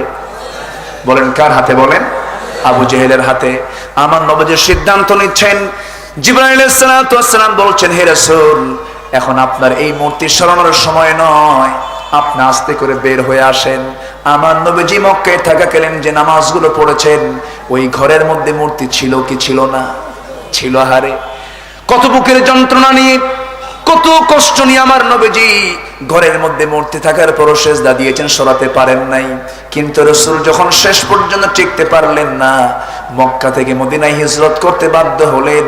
সেই মদিনায় ৮৬টি যুদ্ধের পরিচালনা করে, ২৭টি যুদ্ধের নেতৃত্ব দিয়া, দাঁত ভেঙ্গে কপালে লোহা ঢুকায় দিয়ে, রক্ত ঝোড়ার মধ্য দিয়ে যে ইন্না ফাতাহনা লাকা ফাতহাম মুবিনা, মক্কা বিজয়ের দিন আমার নবীজি সেই কাবার সামনে দাঁড়ালেন। আর সেই দিনের কথা মনে হয়ে গেল, ওই কাবার দরজায় তালা মারা আছে। সেই তালা মারার দৃশ্য দেখলেন। বেলালকে বলছেন, বেলাল রে আমার কাছে এগিয়ে আয়। কাছে আসা হলো। রাসূল বলছেন, বেলাল তোমার কি মনে আছে কি রকম করে তোমাকে মেরেছে মক্কার কুরাইশরা? আমাকে কেমন করে ঘাড় ধাক্কা দিয়ে বের করে দিয়েছে, আল্লাহ সেই বিজয়টা দিয়েছেন। চলো আজকে আল্লাহর ঘরটা সাফ করে আল্লাহর ঘরের মধ্যে প্রাণ ভরে সেজদা দিয়ে দেব। জোরে বলে সুবহানাল্লাহ। নবীজিকে আল্লাহ কি এমনি এমনি বিজয় দিয়েছেন নাকি? এমনি এমনি বিজয় কখনো হবে না। দরবার খুলে বিজয় হবে না, খানকা খুলে বিজয় হবে না। বিজয় করার জন্য ওয়ালতাকুম মিনকুম উম্মাতুন ইয়াদউনা ইলাল খায়র ওয়া ইয়া'মুরুনা বিল মা'রুফি ওয়া ইয়ানহাউনা আনিল মুনকার কুতিবা আলাইকুমুল কিতাল ওয়া হুয়া কুরহুল লাকুম আসা আন তাকরাহু শাইআন ওয়া হুয়া খায়রুল লাকুম। জোরে বলি আল্লাহু আকবার। সংগ্রামে ঝাঁপিয়ে পড়তে হবে। রাসূলকে বলা হলো আইয়ুল ইসলামি খায়র, ইসলামের শ্রেষ্ঠ কাজ কোনটা? রাসূল বললেন সময় মতো নামাজ পড়া। সুম্মা ক্বাল, এরপর কি? পিতামাতার সেবা করা। এরপর কি? রাসূল বললেন আল জিহাদু ফি সাবিলিল্লাহ, আল্লাহর রাস্তায় নিজের জানমাল খরচ করে দেওয়া। জোরে বলে সুবহানাল্লাহ। আমার নবীজি ওই কাবার চত্বরে দাঁড়িয়ে বলছেন, বেলাল ওই কাবার চাবিওয়ালা কই? শুনবেন আলোচনা? সবার কি আগ্রহ আছে? এবছর না সামনের বছর? আজকেই শুনবেন কখন 12টা বাজে এখন? কোন আপত্তি, কোন অসুবিধা? কতক্ষণ? সারা রাত সবাই থাকেন, আমরা 2 জন চলে যাই। খুব ভালো, জোরে বলি আলহামদুলিল্লাহ, জোরে বলি আলহামদুলিল্লাহ। কষ্ট দিচ্ছি না তো আপনাকে? মায়েরা কি মাহফিলে আছে? আছে, মায়েরা আছে? বলি আলহামদুলিল্লাহ, জোরে বলি আলহামদুলিল্লাহ। মানুষের মন বড় না ছোট? ছোট। মনটাকে আমরা ছোট করব না বড় করব? বড় করব। আরেকটা ব্যাখ্যা আল্লাহ রাব্বুল আলামিন দিচ্ছেন মানুষ কি। ইন্নাল ইনসানা খুলিকা হালুয়া, মানুষকে সৃষ্টি করা হয়েছে ছোট মন করে, মনটাকে বড় করতে হবে। ইদা মাসসাহুশ শাররু জাজুআ, যখন তার সামনে কোনো বিপদ চলে আসে তখন সে ঘাবড়ে যায়। মেয়ের সন্তান হয়েছে একটা, মনটা ছোট হয়, আরেকটা হয়, আরেকটা ছোট হয়, যখন 3টা হয়ে যায় মুখের আওয়াজ নাই। এমন বাপ আছে না নাই? এই ওঠে কে? ধরেন তো, যে ওঠে কারা? হ্যাঁ, উঠতেছেন কেন? এই বসেন, উঠতেছেন কেন? উঠতেছেন না কি? হাজত, হাজত, হাজত, জরুরত, ইমার্জেন্সি, ঠিক কি না? কি ইমার্জেন্সি? ঠিক আছে, ইমার্জেন্সি যদি হয় 7 খুন মাফ, চলে যান, সমস্যা নেই। কিন্তু দয়া করে, কিন্তু আরেকটা ইমার্জেন্সি আছে, বিড়ি খাওয়ার ইমার্জেন্সি আছে না নাই? হঠাৎ করে দরবারের কিছু মুরব্বী থাকে, দরবার হচ্ছে, হঠাৎ করে দরবারের মুরব্বী নাই, কই গেছে? ব্রেন হ্যাং হয়ে গেছে, ব্রেন হ্যাং। টান মারলে ব্রেন সতেজ হবে, এরকম আছে না নাই? বলেন, টান মারলে নাকি বিড়ি টানে নাকি ব্রেন সতেজ হয়। চিন্তা করে, এমন টানাটানি আছে না নাকি? সাতক্ষীরা আছে? সাতক্ষীরা এরকম টানাটানি আছে? বিড়ি খাওয়ার দোয়া বানাইছেন নাকি কেউ? দোয়াটা আছে নাকি? কোনো দোয়া বানান যাবে না, বিড়ি খাওয়া যাবে না, বিড়ির কাছে যাওয়া যাবে না। আমরা বিড়ি খাবো না, জোরে বলি ইনশাআল্লাহ। বিড়ি খেলে কি স্বাস্থ্য ভালো হয়? ভালো হয়? বিড়ির টান দেয় কি, ওরে বাপরে বাপ, এক টানে ধোয়া 3 তলায় পাঠায়, আছে না? ওগুলো কাছে যাব না। আচ্ছা, বিড়ি খায় লাঞ্চ নষ্ট হয়, লাঞ্চটা দিলেন কে? বলেন, লাঞ্চটা দিয়েছেন কে? এই লাঞ্চটা বিড়ি খায় নষ্ট করলো কে? ওই যে অনেকে আল্লাহ খায়, আল্লাহ নষ্ট করছে। বিড়ি আপনি খাবেন, আল্লাহ নষ্ট করবে না। এই জন্য লাঞ্চ আমরা নষ্ট করবো না, জোরে বলি ইনশাআল্লাহ। একটু আমার দিকে তাকান, আর কিছু সময় আমি বলবো। একটা মেয়ে হলে মন খারাপ, আরেকটা মেয়ে হলে আরেকটু মন খারাপ, 3টা হলে তো আহত। 3টা হলে কি আহত? আমার মশির ভাইয়ের ছেলে মেয়ে যেন কয়টা? আমার মশির ভাইয়ের মেয়ে হলো 3টা, মারা গেছে কয়টা? 5টা মেয়ে মারা গেছে, আরো 3টা হয়েছে, তাহলে কয়টা মেয়ে? বলেন কয়টা মেয়ে? জান্নাত কয়টা? আরে খুশি হন না কেন? কয়টা জান্নাত? ওনার মেয়ে কয়টা? হ্যাঁ, আল্লাহ তুমি কবুল করো, জোরে বলি আমিন। আমার এক মুসল্লির 8টা মেয়ে। কয়টা মেয়ে? 8টা মেয়ে হওয়ার পর আবার পেটে বাচ্চা আসছে বইয়ের। আত্মীয় স্বজনের মন খারাপ, সে মুসল্লি এসে বলে, হুজুর বাচ্চা হয়ে গেল, সে বাচ্চাটা হলো মেয়ে। 9টা মেয়ে হলো, সব আত্মীয় স্বজন আমার বাড়িতে, কারো চোখ ছোট নাই, সব এরকম বড় বানাইছে। চোখ বড় বানায় বলে, শরম নাই? আর কতগুলো নিবা? এই বাচ্চার নাম রেখে দাও ইতি, সমাপ্তি, আর না সাইরা। কি কথা কি বুঝতেছে? তো এই মুসল্লি বলে, হুজুর উনি হেডমাস্টার, এক স্কুলের তিনি হেডমাস্টার। উনি বললেন, হুজুর আমাকে এরকম করে পরামর্শ দেয়, কিন্তু আল্লাহি আমার মনে বিন্দু পরিমাণ কোনো দুঃখ নেই। আমি 8টা মেয়ের দিকে যখন তাকাই তখন আমার কাছে মনে হয় 8টা মেয়ে আমার কাছে প্রিয় মেয়ে, আমার কলিজার টুকরা। তো বললাম, শোনো, আল্লাহ আমারে যখন আরেকটা মেয়ে দিছে, এই মেয়ের নাম আমি রাখবো না ইতি, রাখবো না সমাপ্তি, আর না চাই না, এইগুলো নাম না রেখে এই মেয়েটার নাম রেখে দিলাম আশা, মানে আরো আসুক। বলে আলহামদুলিল্লাহ। শুকরিয়া আদায় করার মতো লোক আছে না নাই? ওয়াইদা মাসসাহু শাররু জাজুআ, যখন কেউ বিপদে পড়ে ঘাবড়ে যাবে না। ছেলে হোক, মেয়ে হোক, না হোক, চাকরি চলে যাচ্ছে, চলে যাক, ব্যবসায় মন্দা হচ্ছে, ঘাবড়ে যাওয়া যাবে না। সব কার পক্ষ থেকে? আসতে বলবেন না, কার পক্ষ থেকে? মনক্ষুণ্ণ হওয়া যাবে না, মনটাকে সব সময়ের জন্য শক্ত করে রেখে দিতে হবে, আর মনটাকে প্রস্তুত করতে হবে কার ইবাদতের জন্য বলেন? আল্লাহর ইবাদতের জন্য। আমার বন্ধুগণ, আরেকটা বৈশিষ্ট্য হলো ওয়াইদা মাসসাহুল খায়রু মানুআ, যখন তার সামনে কোনো কল্যাণ চলে আসে, ভালো কিছু অফার চলে আসে, তখন সে আল্লাহকে ভুলে যায়। আছে না এরকম? আছে না নাই?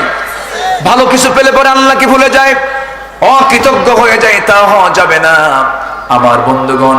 এরপর আল্লাহ বলছেন, শোনো, এই তিনটা স্বভাব ওই বান্দার মধ্যে থাকবে না যে বান্দার মধ্যে 9টা গুণ থাকবে। এর মধ্যে 1 নাম্বার হলো ইল্লাল মুসাল্লিন, যারা 5 ওয়াক্ত নামাজ যারা আদায় করবে। জোরে বলে সুবহানাল্লাহ।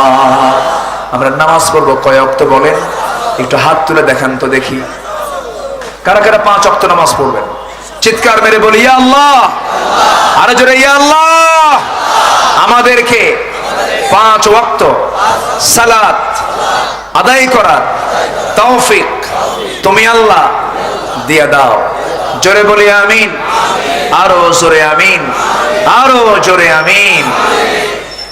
এই নামাজ যারা পড়বে তাদের হৃদয় বড় হয়ে যাবে, ছোট হৃদয় হবে না, ক্ষমার নীতি অবলম্বন করবে। এরপর আল্লাহ বলছেন, নামাজের মধ্যে যারা টিকে থাকবে, দায়েম থাকবে, আল্লাহ পাক তাদেরকে মাফ করে দিবেন, তাদের মনটা বড় হয়ে যাবে। যারা দান সদকা করবে, যারা বিচার দিবসকে বিশ্বাস করবে, যারা আযাবকে ভয় পাবে, আর যারা লজ্জাস্থানের যারা হেফাজত করবে, ওয়াল্লাযীনা হুম লিফুরুজিহিম হাফিজুন। এরপর আল্লাহ বলছেন যাদের আমানতদারিতা ঠিক থাকবে। এরপর আল্লাহ বলছেন যাদের ওয়াদা ঠিক থাকবে, যাদের সাক্ষ্য ঠিক থাকবে, আর যারা নামাজটাকে হেফাজত করবে। এই কয়েকটা গুণ যার মধ্যে থেকে যাবে, আল্লাহ বলছেন ওই সমস্ত বান্দাকে আমি আল্লাহ উলাইকা ফি জান্নাতিন মুকরামুন, আমি তাকে সম্মানজনক জান্নাত উপহার দিয়ে দেব। জোরে বলি সুবহানাল্লাহ। আল্লাহ তুমি সবাইকে কবুল করে নাও।